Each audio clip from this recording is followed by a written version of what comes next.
많으셨습니다 하고 우리 한번 인사 나누겠습니다. 수고 많으셨습니다. 오늘은 이제 우리 2013년 52주 중에 마지막 주일입니다. 2013년 우리가 한 해를 처음 시작을 해서 또 여기까지 우리가 달려왔는데, 저도 이제 주보를 이렇게 작성을 하다 보면 이제 카운트를 제가 이제 세는데 1, 2 세다 보니까 벌써 52가 가까워지는데, 야, 금방 간다라는 생각이 들어요. 1년이. 여러분도 아마 금방 지나갔다라는 생각이 들 겁니다. 하나님 앞에 저와 여러분들이 했던 많은 일들이 있고, 또 우리가 또 사건 사고 속에 또 여러분들이 또 연류가 되기도 하고 그랬을 텐데, 오늘 이 제목을 보시면 원망 들을 만한 일을 처리하자라는 제목을 잡았습니다. 한 해를 마무리할 때 저와 여러분들이 다른 것도 중요하지만 한번 이걸 털고 가시는 것이 필요합니다. 원망 들을 만한 일들, 그런 일들이 나의 삶 속에 있지 않았는가를 한번 살펴보고 우리가 그 부분들을 좀 한번 털고 지나가는 그런 시간이 되길 바랍니다. 잠언 15장 1절을 한번 보겠습니다. 잠언 15장 1절 앞에 스크린 참조하시고 같이 한번 보겠습니다. 잠언 15장 1절입니다. 같이 한번 읽어볼게요. 유순한 대답은 분노를 쉬게 하여도 과격한 말은 노를 격동하느니라. 예, 지금 이 잠언의 말씀, 유순한 대답이라는 게 나옵니다. 우리가 살아가면서 많은 그런 그 갈등들이 사실 존재를 하는데, 교회라고 하는 이 사랑의 공동체라고 하는 이 교회 안에도 갈등이 존재합니다.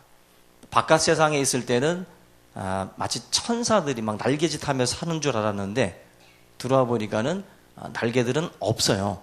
다들 여러 부분에서 부딪히는 사람 냄새가 나는 곳이 또 교회다라는 것입니다. 그래서 그런 부분에서 갈등이라는 것이 교회도 존재하고 또 수많은 갈등들이 사실은 존재를 하고 있습니다. 갈등은 그냥 끝나질 않습니다. 그 갈등이 껄끄럽게 이제 관계를 이제 만들게 되고, 또 여러 가지 사역에서도 우리에게 방해를 줘요. 여러분들 어떤 하나님의 일을 감당하는 데 있어서 그 누군가와의 갈등은 굉장한 방해물입니다.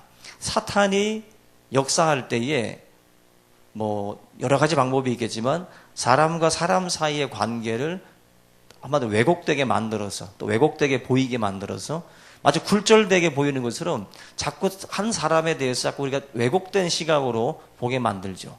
그것은 사단의 역사라고 볼 수가 있어요. 우리가 이런 그 모든 갈등들, 이런 그 갈등들을 지혜롭게만 우리가 넘어간다면 그 관계 자체가 보다 깊은 관계로 들어갈 수가 있습니다. 그러니까 아예 갈등이 없는 분들은 그냥 맹숭맹숭 지날 수도 있어요. 근데 갈등이 있었던 관계가 그걸 지혜롭게만 푸시면 그분들은 정말 둘도 없는 친구가 됩니다. 근데 갈등을 계속 갖고 지내면 원수죠. 이걸 잘 푸시면 정말 단짝 친구가 될 수 있다라는 것입니다. 우리가 이 모든 그 갈등이 좋은 관계로 도출이 되면 좋은데 다 그렇지는 않습니다. 다 그렇지 않고 그냥 부정적인 모습으로 그냥 남는 경우들이 많습니다. 신문을 읽다 보면 뭐 아주 작은 그 갈등들이 참극으로 이어지는 경우들이 있어요. 작은 갈등, 뭐 주차 문제, 뭐 층간 소음 문제, 그죠? 이런 그 사소한 갈등들이 살인까지 부릅니다. 그 갈등을 해결할 수 있는 방법 중에 오늘 잠언 15장 1절의 말씀, 유순한 대답. 주차 문제로 내가 뭔가 잘못을 할 수도 있고, 그죠? 뭐 층간 소음으로 내가 밑에 사람에게 또 잘못을 할 수도 있고, 그럴 때 이 갈등을 해결할 수 있는 방법 중에 유순한 대답이라는 게 있죠. 유순한 대답. 나에게 어떤 그 해를 당한 사람이 분노하는 가운데에 여러분들이 다가와서 화를 냈을 때 여러분들이 어떻게 대처하느냐에 따라서 그 갈등 문제가 해결되기도 하고 더 깊어지게 할 수 있다는 것입니다. 바로 이 잠언 15장 1절의 말씀을 보면은 유순한 대답으로 그 상대방의 노를 쉬게 하라는 거예요. 유순한 대답으로 그 노를 쉬게 해서 그 갈등의 문제들을 풀라. 여러분들 우리가 미안합니다. 죄송합니다. 제가 못 봤습니다라고 하는 이 말 한마디가 그렇게 어려운 거예요. 그거 말 한마디 하면 사실 이 모든 그런 끔찍한 일들이 벌어질 수가 없습니다. 근데 그러한 일들이 벌어지는 이유 중에 하나가 우리 입에서 이런 말들이 잘 안 나온다는 거예요. 갑자기 끼어든 차량이 우리 화를 돋구었을지라도 깜빡이 한번 켜주면 그냥 녹지요. 용서하지요. 사람의 심리라는 것이 그냥 작은 것에 그냥 화가 나고 작은 것에 풀려요. 그러니까 그런 것이 우리의 마음이기 때문에 이 잠언 15장 1절 말씀은 우리가 두고두고 우리가 삶 속에다가 적용을 시켜야 돼요. 아마 차에다가 붙여놔야 될 성구 중에 이게 가장 맞는 성구라고 생각이 됩니다. 예. 아무런 우리가 잘못 없이 사실 우리가 완벽하게 살아가는 분은 없잖아요. 다 실수를 할 때가 있어요. 지금 오늘 제목처럼 원망 들을 일을 우리가 할 때가 있다는 거예요. 내가 누군가로부터 원망 들을 소리를 들을 그런 상황에 내가 있을 수가 있습니다. 완벽하지 않기 때문에 무수히 우리가 실수도 하고 피해도 주고 또 상처를 입히기도 합니다. 올 한 해에 여러분들이 누군가에게 분명히 상처 주셨을 거예요. 누군가에게 아픔을 주고 피해를 준 경험들이 있을 겁니다. 그러한 어떤 많은 실수들, 많은 그리스도인들이 하나님 앞에서는 잘못한 일들을 잘 떠올립니다. 그런데 이 사람들, 다른 사람들에게 잘못한 일에 대해서는 잘 못 떠올려요. 우리들의 문제 중에 바로 큰 문제가 바로 이 부분입니다. 하나님에 대해서만이 아니라 사람들에 대한 우리들의 잘못까지도 한번 돌아보는 그러한 이 주일이 될 수 있기를 주님의 이름으로 부탁을 드립니다. 하나님 앞에서는 여러분들이 당연히 죄인이죠. 그런데 사람들 사이에서는 제법 괜찮은 사람으로 그렇게 우리가 생각들을 많이 한다는 것입니다. 사람에게 대해서 하나님 앞에서 이 두 앞에서의 어떤 자기에 대한 그 생각이 너무 다르다라는 것입니다. 우리가 하나님만 살면서 힘들게 하고 하나님만 괴롭힌 게 아니라 사실은 우리가 1년 동안 그 누군가를 굉장히 힘겹게 했을 수도 있어요. 여러분들 지금 나는 아니다라고 생각할 수도 있는데 여러분들 교회 생활을 하면서 그런 생각을 한 번쯤 하셔야 돼요. 진짜 나 때문에 힘들어했던 분이 혹시 있지 않았을까? 주일 52주 동안 그런 생각 안 해보셨죠? 표정들이 안 해본 것 같아요.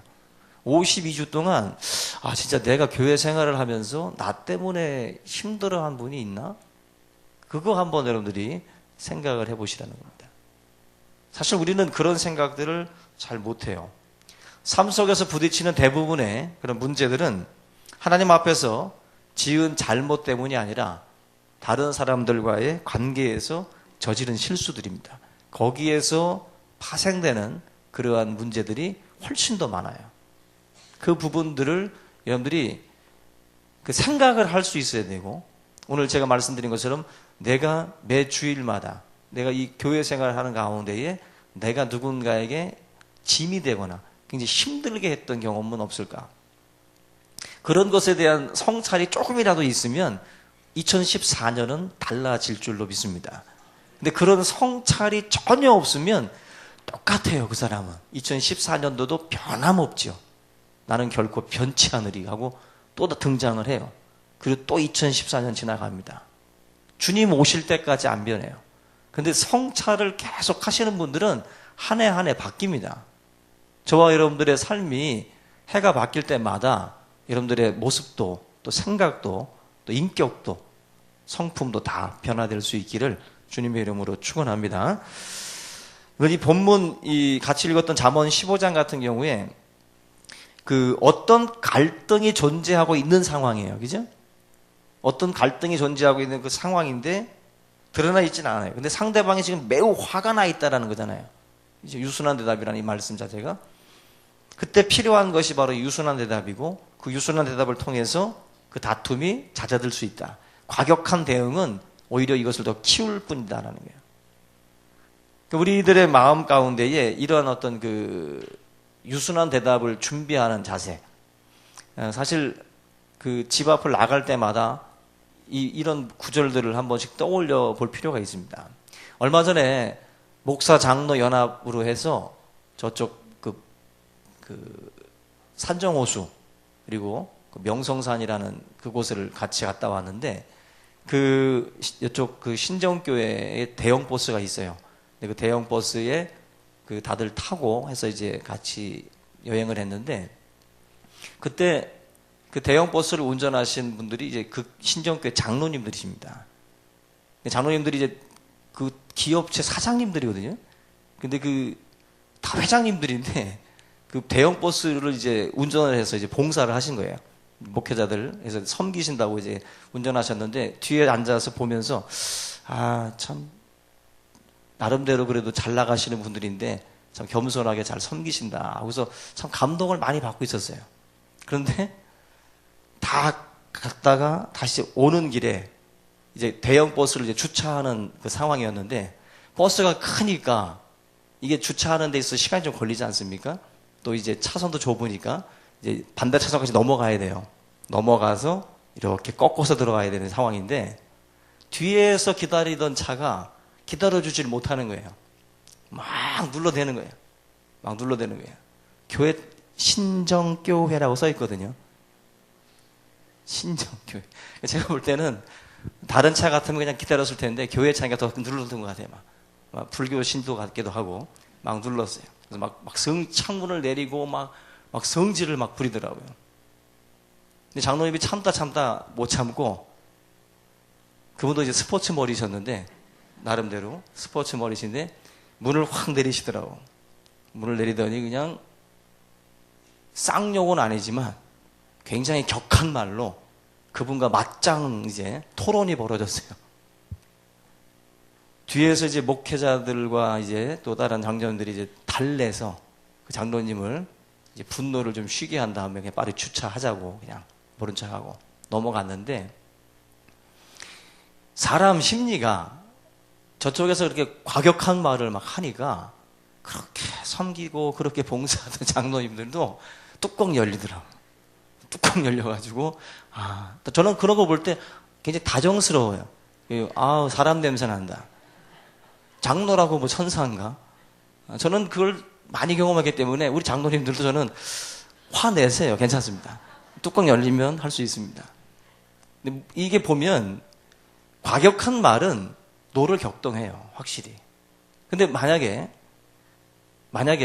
어떤 우리의 제스처 자체가 죄송합니다. 제가 못 봤습니다. 제가 실수했습니다라고 말하면은 사실 막 화를 내다가도 다음부터 운전 잘하세요. 하고서 그냥 쓱 가죠. 근데 막 격하게 반응을 하면 뭘 잘했다고 격한 말로 이렇게 하냐고 또 큰 싸움으로 커지게 되죠. 잠언의 말씀은 우리가 두고두고 우리가 생각을 해봐도 이건 당연히 옳은 말이고 그런데 이게 쉽지 않은 말이다. 쉽지 않은 말이다. 저는 여러분들이 아마 모든 진리가 당연하다라고 고개는 끄덕여지는데 몸이 말을 안 들고, 그죠? 입이 말을 안 들어요. 진리는 어쩌면은 우리들에게 항상 말씀드리지만 예수 그리스도를 가리키게 만들어요. 우리는 옳은 걸 알지만 따라가기는 힘겨운 존재들입니다. 그러다 보니까 예수 그리스도의 은혜가 없이는 한순간도 설 수 없어요. 아마 올해도 여러분들이 혈기 부리고 여러분들이 누군가에게 상처 주는 순간들이 많을 겁니다. 다 주님의 은혜가 아니면 우리는 그렇게 부족한 존재들입니다. 어쨌건 우리가 살면서 이 사과 한마디 하는 거, 유순한 대답으로 우리가 어떤 우리의 잘못을 인정하고 받아들이는 거, 그것이 결국 이 다툼을 줄이고 관계를 빨리 해결하게 만들어요. 근데 이 사과를 망설이는 분들이 너무 많아요. 사람들이 이 사과를 망설이는 이유 중에 하나가 자존심입니다. 사과를 꺼리는 것 중에 하나가 이 자존심인데, 자존심은 자기를 존중하는 게 아니에요. 이건 반대입니다, 오히려. 자존심이 있지, 내가 어떻게. 이 말이 틀린 말이에요. 자존심이라는 것은 내가 사과함으로 여러분들의 존재를 더 빛나게 해요. 인정할 것을 인정하고 사과할 걸 사과하는 자세가 오히려 자기를 더 높이고 더 존중하는 그런 삶의 자세라고 볼 수가 있습니다.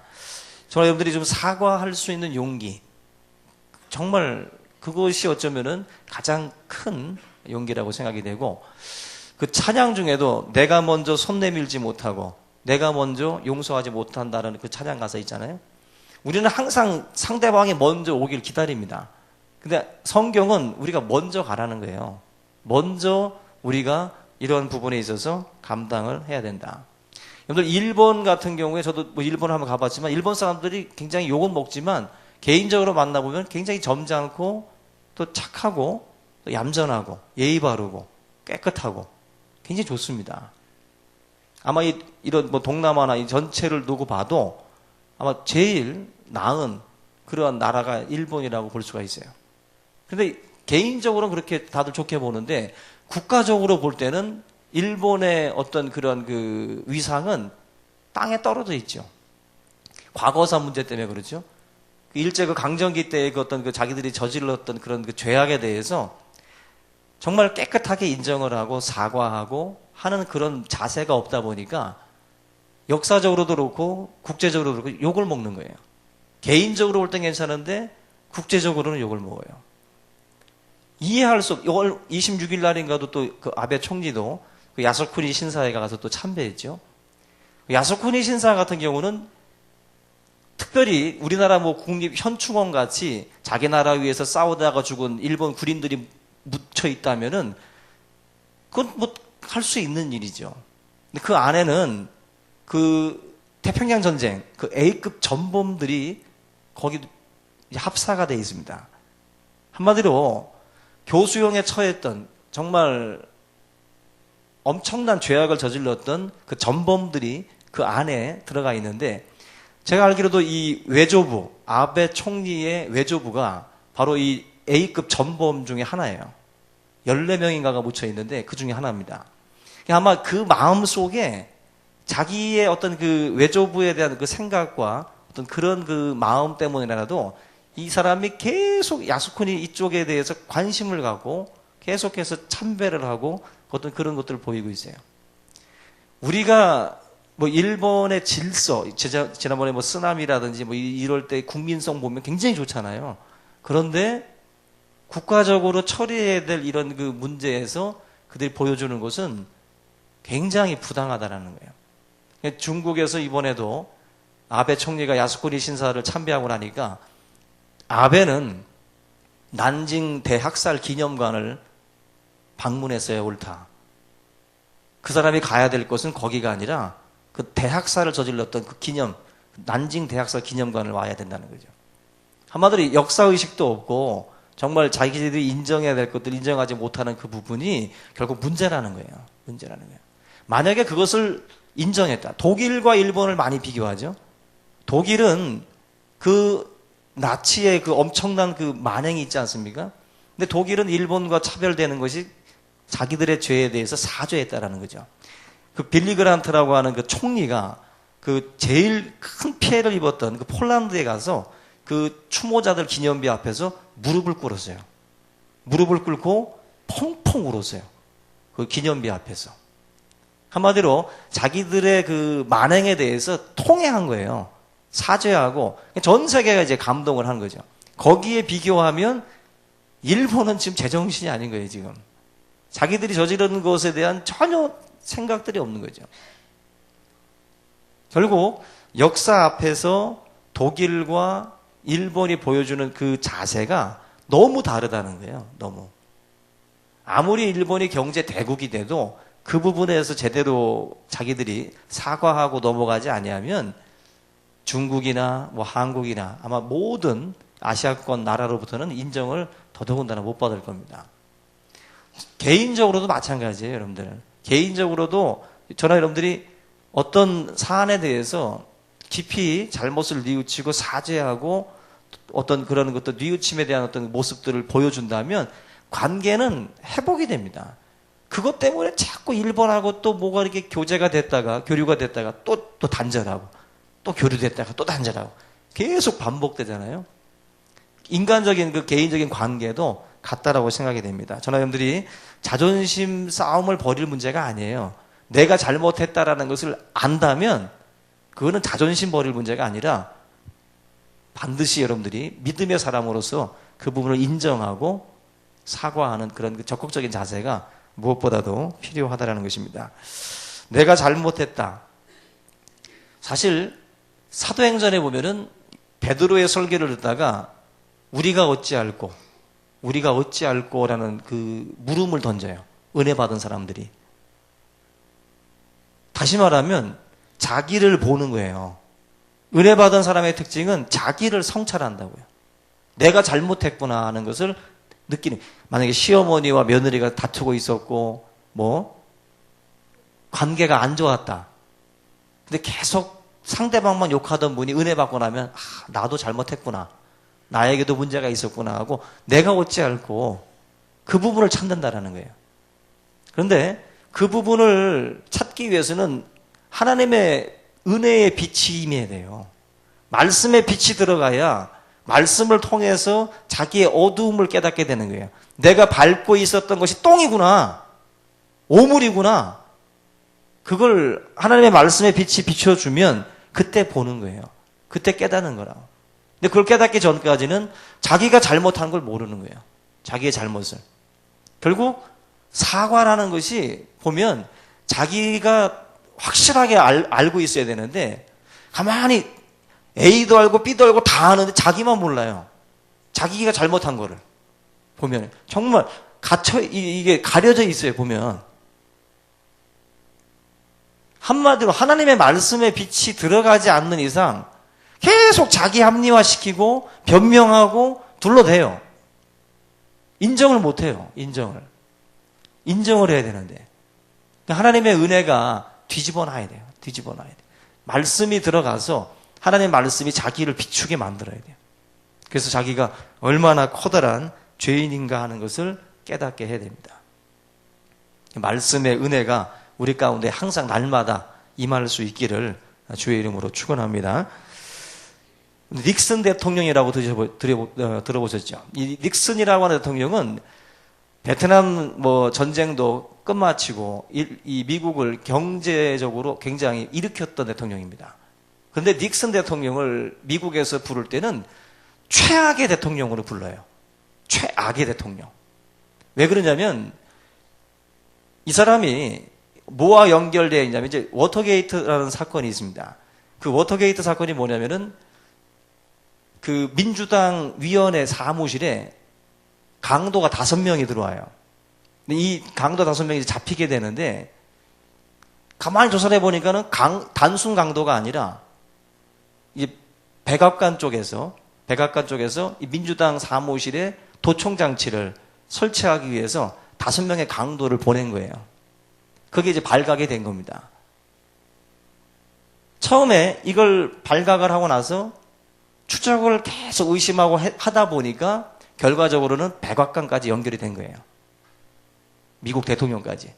이 닉슨까지 연결이 된 겁니다. 근데 이것이 밝혀지기 전까지는 닉슨은 자기 자신이 전혀 관계가 없다라고 계속해서 성명 발표하고 잡아뗐어요. 근데 나중에 그 집무실, 대통령 백악관 집무실에 녹음이 됩니다. 항상 녹음이 되고 있었는데 15분 분량의 그 이야기가 삭제된 채로다가 이제 공개가 됩니다. 다시 말하면 대통령이 그 모든 것들을 다 지시했고 그 모든 것들이 다 백악관에서 일어났던 일들이라. 결국 닉슨은 사임을 하게 돼요. 물러나게 됩니다. 그가 만약에 최악의 대통령으로서 불려지지 않기 위해서는 어떻게 했어야 되냐면은 자기 자신이 깨끗하게 사과하고 인정을 했어야 돼요. 근데 성명서를 발표하면서 자기의 그 정직함을 계속해서 거짓으로다가 이야기를 하다가 나중에 발각이 된 거예요. 나중에. 저와 여러분들이 하나님 앞에서 믿음의 사람으로 우리가 살아갈 때 계속 뭔가를 포장하고 계속 합리화시키고 계속 이렇게 나간다라는 것은 하나님 앞에 떳떳하지 못한 것이고 차라리 매를 맞아야 됩니다. 보면 아이들 중에도 보면 그냥 자기가 잘못됐으면 바로 깨끗하게 나와서 그냥 맞고 들어가는 애들이 있고 계속 뭐 둘러대고 그냥 막 그러는 경우도 있죠. 저와 여러분들이 하나님 앞에 정직한 자가 되기를 하나님께서 원하십니다. 우리가 모든 부분에 대해서 인정할 것을 인정하고 깨끗하게 시인하고 가는 것이 필요해요. 그래서 올 한 해 마무리할 때 저와 여러분들 이 부분 먼저 점검하시고 가셔야 돼요. 그래서 지금 혹시라도 제 말씀 듣다가 헌금 시간 전에 나 가야겠다 그런 분들은 나가세요. 나가서 사과하고 올게요. 그런 분들은 지금 나가도 돼요. 성경 말씀이 뭐예요? 원망 들을 만한 일이 생각나거든. 그죠? 예물을 제단 앞에 두고 먼저 가서 형제와 화목하고 오라는 거예요. 원망 들을 만한 일이라는 게 뭐예요? 네가 잘못한 일이라는 거죠. 너가 잘못한 일이 생각나면 그거 먼저 해결하고 와. 해결하기 전까지는 예배도 드리지 마. 그만큼 간절함을 가지고 찾아가라. 그만큼 절박함을 가지고 찾아가서 그한테서 용서를 받아낼 정도로 그 정도로 아주 정말 진지하게 가서 그 문제 해결하고 와서 하나님 앞에 예배 드리라는 거예요. 예배가 중요한 게 아니에요, 여러분들. 성도들이 이런 것들을 하나하나 처리하면서 가셔야 되는데 이런 것들을 처리하지 않고 그냥 예배만 드리면 된다고 생각을 해요. 예배만 드려. 하나님의 마음은 이런 것들에 대한 정리를 하라고 말씀을 하고 있어요. 실수를 겸허하게 인정하고 하나님 앞에 우리가 예배할 수 있는 것. 그것이 진정한 예배자의 모습이라고 생각이 됩니다. 중요한 것은 실수보다 실수 그 자체가 아니라 실수 이후의 태도예요. 실수 이후에. 근데 어떻게 그것을 대처하고 어떻게 처리하느냐가 결국 우리들의 어떤 수준입니다. 우리의 수준. 실수는 누구나 하는 거예요. 잘못은 누구나 할 수 있는 겁니다. 근데 그것에 대해서 어떻게 하느냐가 다르다는 것입니다.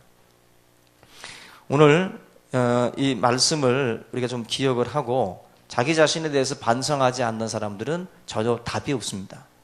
그런 분들은 답이 없어요. 얘기를 가만히 하다 보면 전혀 통하지 않는 분들이 있어요. 아예 말이 안 통해요. 본인의 생각이나 본인의 어떤 그 잘못에 대해서는 전혀 못 봅니다. 그것은 결과적으로는 관계를 계속 멀게 만들어요. 다툼이 계속해서 갈 수밖에 없다라는 거예요. 우리 오늘 여러분들 그런 말씀이 있습니다. 어느 가게에 문구가 붙어 있는데 여러분들 어느 가게를 갈지 한번 판단을 한번 해보세요. 한 가게는 과일 가게인데 우리 가게의 과일은 최고의 당도를 자랑합니다 라고 써 있었어요. 그리고 한쪽 가게는 산지의 사정으로 오늘 수박은 당도가 조금 떨어집니다. 구입에 참고하십시오. 어느 집 가시겠어요? 첫 번째입니까? 두 번째입니까? 두 번째죠. 정직한 사람이거든요. 정직한 사람. 지가 먹어봤냐고, 최고의 당도인지. 뭔가 정직하게 말하는 사람한테는 여러분들 처음에는 잃는 것 같아도요, 그 사람이 나중에는 다 땁니다. 우리가 이런 부분에서 뭔가 자기가 실수할 수 있고 자기가 잘못될 수도 있다라고 하는 부분에 대해서 인정하고 가는 것이 더 지혜로운 거예요. 그게 삶의 지혜입니다. 여러분들.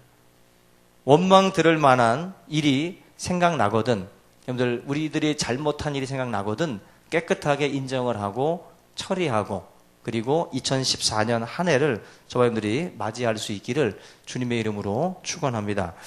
우리 에베소서 4장 32절과 골로새서 3장 13절 한번 같이 읽고 마치겠습니다. 에베소서 4장 32절 같이 읽겠습니다. 시작. 서로 친절하게 하며 불쌍히 여기며 서로 용서하기를 하나님이 그리스도 안에서 너희를 용서하심과 같이 하라. 누가 누구에게 불만이 있거든 서로 용납하여 피차 용서하되 주께서 너희를 용서하신 것 같이 너희도 그리하고. 우리가 용서할 때 항상 머릿속에 떠올릴 생각이 주께서 너희를 용서하신 것 같이, 주께서 너희를 용서하신 것 같이. 주님은 우리가 참 부족한데도 용서하셨어요. 그죠? 우리가 누군가를 용서할 때도 완벽한 용서를 기대하지 마세요. 완벽한 사랑과 완벽한 용서는 하나님의 것입니다. 그거는 너무 지나친 욕심이셔요. 우리가 해야 될 것은 피차가 사과하고 자기 잘못을 인정함으로 해서 상대방으로부터 자비와 긍휼을 끌어내야 돼요. 그러므로 해서 서로가 관계가 회복되는 것이지, 내가 뭐 별것도 안 했는데 이쪽에서 용서하고, 이건 하나님의 어떤 편에서의 생각이고 우리 인간과의 관계에서는 다릅니다. 저 여러분들이 정말 먼저 가해자의 입장에서 오늘 말씀을 보시고, 가해자로서 내가 좀 더 적극적으로 내가 이 부분에 대해서 행동함으로 해서 상대방으로부터 용서와 자비와 긍휼을 끌어낼 수 있기를 주님의 이름으로 축원합니다. 우리 다 같이 오늘 말씀을 붙들고 함께 통성으로 기도합니다.